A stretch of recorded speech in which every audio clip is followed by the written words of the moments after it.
오늘 아침에 우리들에게 들려주시기를 원하시는 생명의 복된 말씀을 보겠습니다. 신약성경 마가복음 6장 45절에서 52절 말씀을 함께 교독하시겠습니다.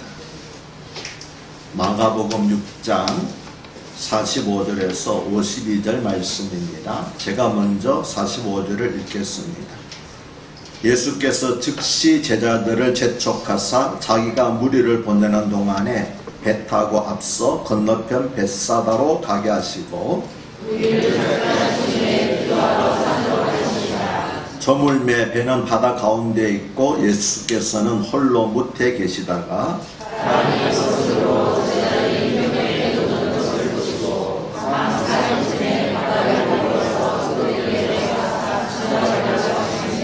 제자들이 그가 바다 위로 걸어오심을 보고 유령인가 하여 소리 지르니 그들이 다 예수를 보고 놀랍니다. 이에 예수께서 곧 그들에게 말씀하여 이르시되 안심하라 배는 두려워하지 말라 하시고 배에 올라 그들에게 가시니 바람이 그치는지라 제자들이 마음에 심히 놀라니 이는 그들이 그 헛되시던 일을 깨닫지 못하고 도리어 그 마음이 둔하여 졌음이라나. 아멘. 오늘 본문은 오병이어의 기적이 일어난 후에 일어난 일을 기록하고 있습니다. 오병이어의 기적은 보리빵 5개와 물고기 2마리로 1만 명이 넘는 사람들이 배부르게 먹은 사건을 말합니다. 이 기적은 한 어린아이의 작은 헌신에서 시작이 되었지만 이 사건의 핵심 주제는 어린아이 헌신이 아니라 주님의 공급하심입니다.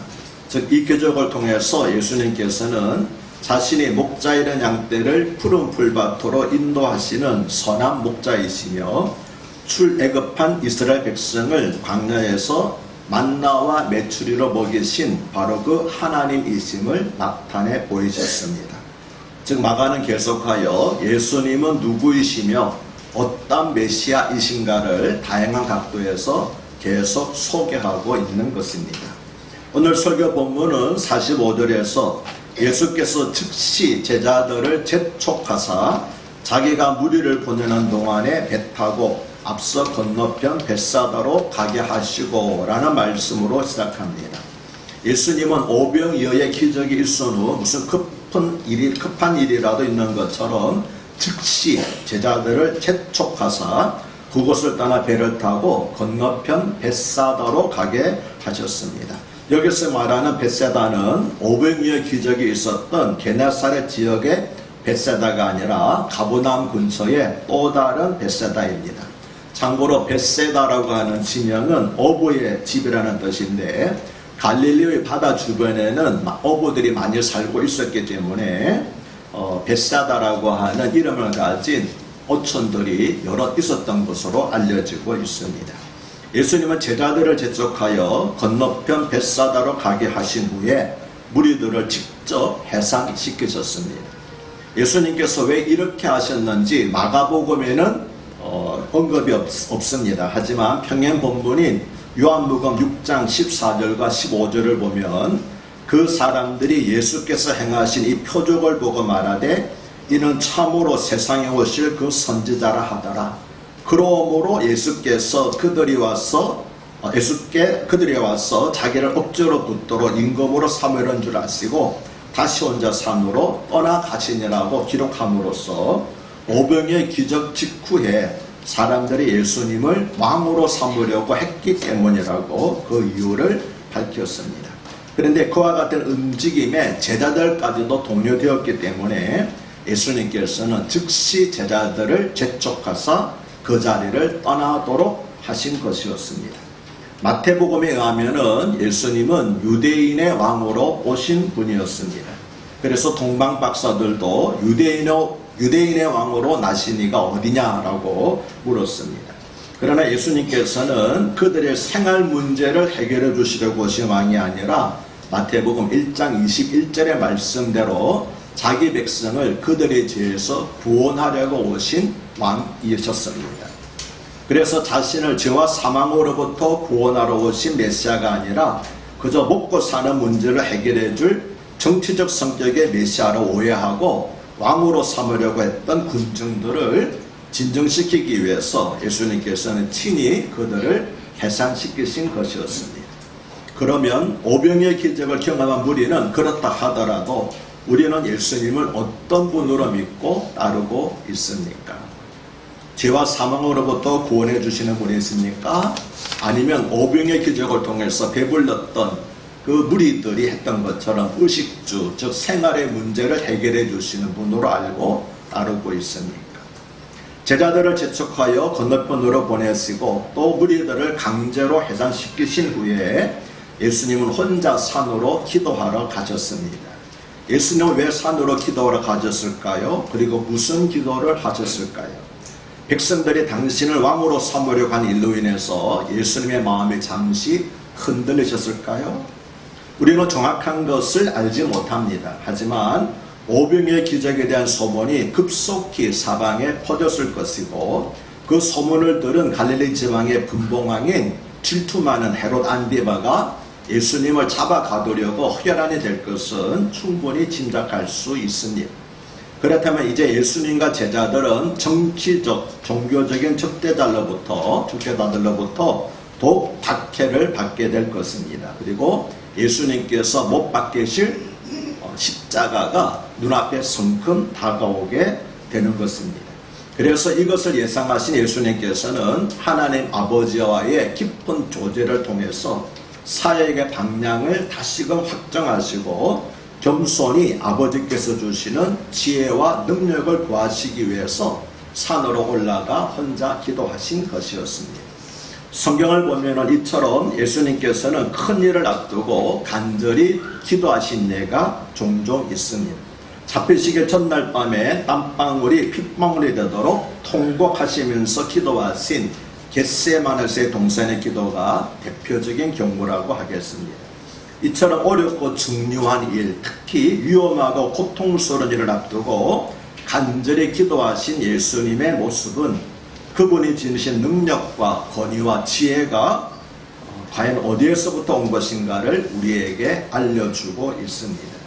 예수님은 전능하신 하나님의 아들이셨지만 겸손히 아버지의 뜻과 능력을 구하셨습니다.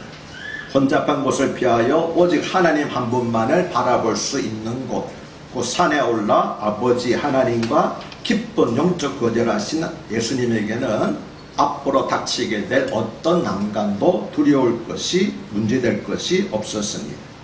이처럼 우리가 치열한 삶의 현장에서 이루어지는 것은 기도 시간에 이미 결정되는 줄로 믿으시기를 바랍니다.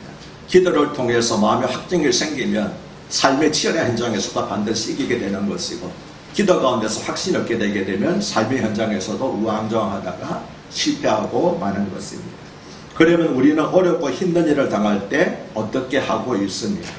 혹시 도움이 될 사람들을 찾아다니느라고 분주하지 않으십니까? 그래서 기도할 시간과 마음의 여유조차 없지 않으십니까? 그러나 기도할 틈조차 없이 사람들에게 도움을 얻고자 바쁘게 돌아다닌 결과는 반드시 언제나 낭패와 실망뿐이라는 사실을 꼭 기억하시기를 바랍니다. 예수님께서 산에서 기도하시는 동안 제자들은 열심히 노를 저어서 건너편 해안을 향해 갔습니다. 그런데 배가 바다 가운데 이르렀을 때 갑자기 큰 바람이 불어 파도가 일어났습니다. 요한복음 6장 19절은 이때가 그들이 배를 타고 10여리쯤 즉 4-5km 정도 갔을 때라고 기록을 합니다. 그런데 갈릴리 바다는 폭이 약 10km 정도 됩니다. 그러니까 그들이 배를 타고 4-5km 갔다고 하는 것은 바다 한가운데 이르렀다는 그런 의미입니다. 바다 한가운데 이르렀다는 무슨 뜻입니까? 수심이 가장 깊은 곳이었다는 것을 말하고 있습니다. 그리고 알려진 바로는 이 갈릴리 바다에서 수심이 가장 깊은 곳은 무려 50m 가까이 되는 수심을 가지고 있다고 합니다. 따라서 제자들은 지금 지극히 위험한 순간에 놓여 있는 것입니다. 제자들의 담배는 큰 배가 아닙니다. 12명의 제자들이 겨우 몸을 붙여서 탈 수 있을 만큼 작은 배였는데 그 배가 큰 파도를 만났거든요. 자칫해서 배가 뒤집혀지기도 하게 되면은 가장 수심 깊은 곳에서 그들은 살아날 재간이 없습니다. 이처럼 제자들은 극한 위험 가운데 처했다는 사실을 우리는 기억해야 될 것입니다. 실은 얼마 전에도 그들은 바다에서 풍랑을 만난 적이 있었습니다. 하지만 그때에는 다행히 예수님께서 배에 함께 계셨더랬지요. 그런데 지금은 예수님과 함께 계시지 않습니다. 왜 하필 그때 풍랑이 일어났는지 정확한 이유는 모릅니다. 우연히 풍랑이 발생했을 수도 있습니다. 그러나 중요한 사실은 제자들은 예수님의 말씀에 순종하여 배를 타고 갔다는 것입니다. 그러나 예수님의 말씀에 순종했다고 해서 항상 순풍을 만나는 것은 아니라는 것입니다. 제자들은 도리어 순풍이 아니라 역풍을 만났습니다. 제자들은 대략 저녁 7시쯤 배를 타고 출발했는데 밤 사경, 즉 새벽 4시가 가까울 때까지 바다 한가운데에서 더 이상 앞으로 나가지 못하고 거스리는 바람과 싸우고 그렇게 있었습니다. 거스르는 바람뿐만 아니라 시시각각 다가오는 죽음의 공포와도 그들은 싸우고 있었을 것입니다. 이처럼 우리도 주님의 말씀에 순종하여 살더라도 역풍을 만날 수가 있습니다. 그래서 일에 진전이 없을 수 있습니다. 가정과 사업이 마치 늪에 빠진 것처럼 헤어나지 못하고 어려움을 겪거나 교회가 좀처럼 부흥되지 않을 수도 있습니다. 그러나 그것이 반드시 우리가 주님께 불순종했기 때문에 일어나는 것은 아니라는 것입니다. 우리가 종종 경험하는 인생의 역풍은 우리가 미처 알지 못하는 주님의 또 다른 섭리일 수 있다는 것입니다. 그것이 우리를 위한 주님의 섭리였다는 것은 지금은 알지 못합니다. 지나가고 난 다음에 해결되고 난 다음에 그래서 돌아볼 때 주님의 섭리였구나라고 뒤늦게 깨닫게 되는 것이지요.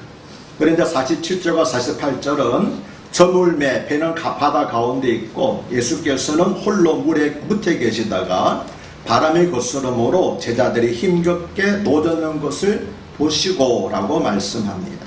기도를 마치신 예수님께서는 산에서 내려오셔서 물가에 서 계셨습니다. 예수님께서는 물가에서 바람이 거스름으로 제자들이 힘겹게 노젓는 것을 보고 계셨습니다. 그런데 때는 밤입니다. 그리고 배는 10여리쯤 4-5km 정도 멀리 떨어져 있습니다.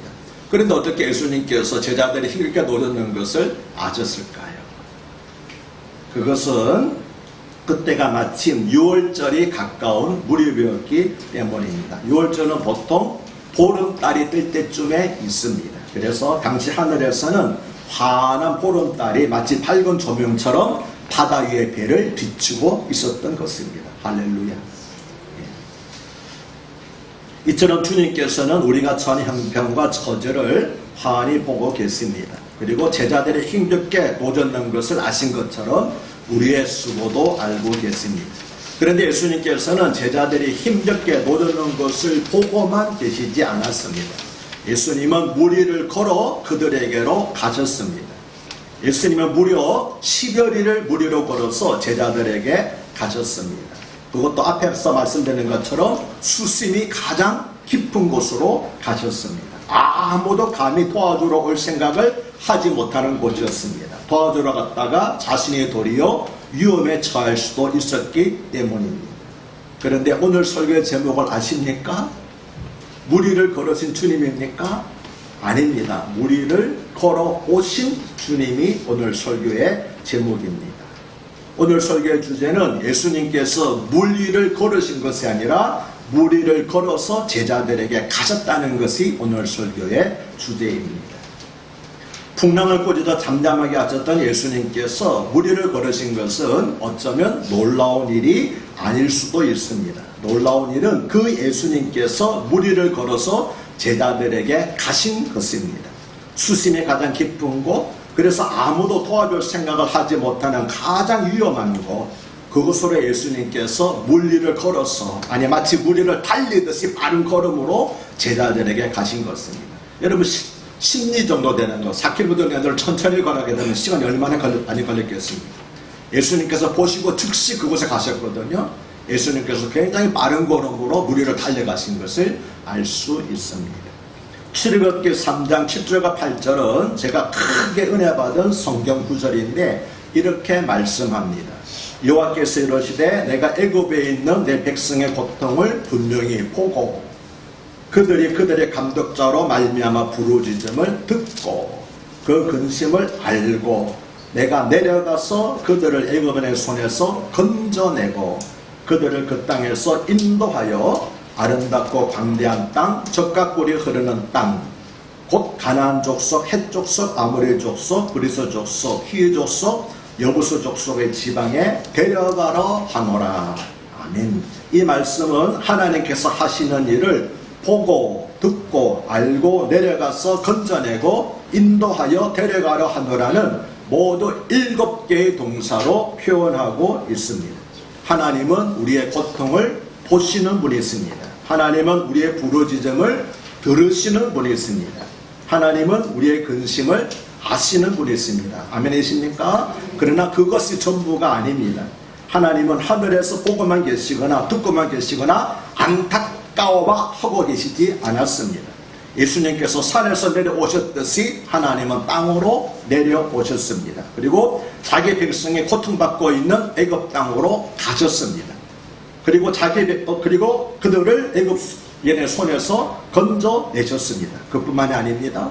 그들을 인도하여 젖과 꿀이 흐르는 땅으로 데려가셨습니다. 할렐루야. 여러분은 이 사실을 믿으십니까? 우리가 예배하는 하나님은 고정화된 명사가 아니라 동사로 표현되는 구원의 하나님이심을 믿고 찬양하십니까? 아멘. 하나님은 명사의 하나님이 아닙니다. 하나님은 동사의 하나님, 일하시는 하나님, 우리를 구원하시는 행동하시는 하나님이신 것을 믿으시기 바랍니다. 그런데 밤사경, 그러니까 새벽 5시쯤에 바다 위를 걸어 자기들에게 오시는 예수님을 본 제자들은 유령이다 라고 소리치며 두려워했습니다. 풍랑 때문에 예수님의 발은 보이지 않고 흰 옷자락을 펄럭이면서 가셨으니까 유령이라고 착각할 만도 합니다. 그래서 예수님께서는 제자들에게 안심하라, 내니 두려워하지 말라고 말씀하셨습니다. 그런데 원문을 보면 예수님의 말씀은 세 마디로 되어 있습니다. 첫째는 안심하라, 두 번째는 나다, 세 번째로는 두려워하지 말라. 우리말로는 그냥 이렇게 연결되고 있잖아요. 안심하라, 내니 두려워하지 말라고 해야 됐는데 원문을 보면은 안심하라, 나다, 두려워하지 말라 라고 하는 세 마디로 연결되어 있습니다. 여기서 안심하라고 하는 것은 바람이 거스르는 상황을 두고 하신 말씀이고, 두려워하지 말라고 하는 것은 유령으로 오해한 것을 아마 두고 하신 말씀이실 것입니다. 그런데 예수님께서 하신 말씀 가운데서 나다라고 하시는 말씀이 하신 말씀 가운데서 가장 핵심적인 내용입니다. 예수님께서 나다라고 하신 말씀은 단순히 유령이 아니고 나다라고 하신 것이 아니기 때문입니다. 나다라는 말씀이 헬라어로는 에고에임이라고 표현되어 있는데 직역하면은 나는 나다라는 뜻입니다. 이 말은 히브리어로 여호와와 같은 말입니다. 왜냐하면 여호와도 직역하면 나는 나다라는 겁니다. 그러니까 여호와라는 말도 히브리어로 나는 나다라는 것이고, 그 다음에 헬라어로 에고에이미도 직역하면은 나는 나다라고 하는 것입니다. 그러므로 이 성경에서 이 말 나는 나다라고 하는 말은 구약 성경에서는 오직 여호와 하나님에게만 사용되었고, 신약에서는 오직 예수님에게만 이 이름이, 이 호칭이 사용이 되었습니다. 그러므로 예수님께서 나다라고 말씀하신 것은 나는 하나님이다라고 말씀하신 것이었습니다.